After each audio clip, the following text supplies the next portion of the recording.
Hello, my name is Nirnay, and my research question is, what can 8 National Film Board documentaries teach young people about Canada's history, identity, injustice, and resilience? I studied Rationing, Forgotten Warriors, Enemy Alien, Barbed Wire and Mandolins, Kanesatake, 270 Years of Resistance, Our People Will Be Healed, Icebreakers, and World in a City. Together, these films show that Canadian history is not only about progress, it is also about government choices, racism, resistance, and communities demanding to be heard. Rationing explains how Canadians used coupon books during the Second World War to limit food and gasoline. The film also worked like propaganda by encouraging people to accept these rules. Canada does not use national ration books today, but stores and hospitals may still limit products, medicine, or equipment during emergencies. Forgotten Warriors shows Indigenous soldiers who fought for freedom overseas, but returned to unequal treatment at home. Today, Indigenous Veterans Day, memorials, and school resources give them more recognition. However, recognition cannot replace the benefits and opportunities that many veterans lost. Enemy Alien and Barbed Wire and Mandolins show how fear harmed Japanese and Italian Canadians. About 22,000 Japanese Canadians were removed from the West Coast, and about 700 Italian Canadians were interned. Canada apologized to Japanese Canadians in 1988 and to Italian Canadians in 2021. Memorials and education now preserve these stories, but One movie we watched in class was Meet the Robinsons. At first, I didn't think it connected to these documentaries, but after finishing my research, I realized it shares the same message. Lewis learns that mistakes and difficult experiences shouldn't define your future. Instead, you learn from them and keep moving forward.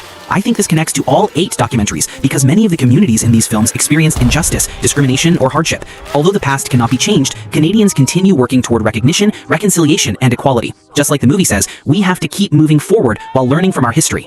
Awesome. Exceptional. Outstanding. I see better. From failing, you learn. From success, not so much. If I gave up every time I failed, I never would have made the meatball cannon. I never would have made my fireproof pants. Still working out the kinks. Like my husband always says.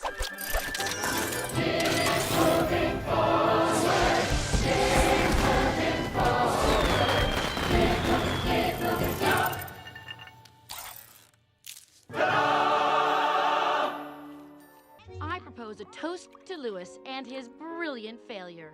May it lead to success in the future. documents the 1990 resistance against a golf course expansion on land claimed by the Kanien'kehá:ka community. The expansion was cancelled, but the larger land dispute was never fully resolved. I found no evidence that the community now supports expanding the golf course. Instead, community members have continued raising concerns about development in the Pines. This means the standoff ended, but the struggle to protect the land continues. Our People Will Be Healed shows the power of Indigenous-led education in Norway House Cree Nation. The Helen Betty Osborne School still serves students from nursery to grade 12. Norway House is not currently listed with a long-term, community-wide drinking water advisory, although water systems still require testing, repairs, and monitoring. Icebreakers taught me about the Colored Hockey League of the Maritimes, created in 1895.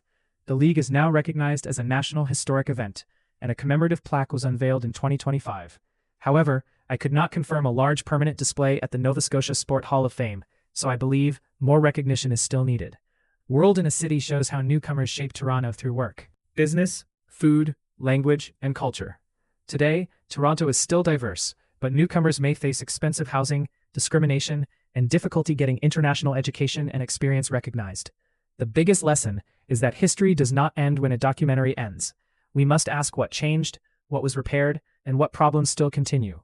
These films teach young people to compare perspectives, question unfair decisions, and listen to the communities most affected. Thank you.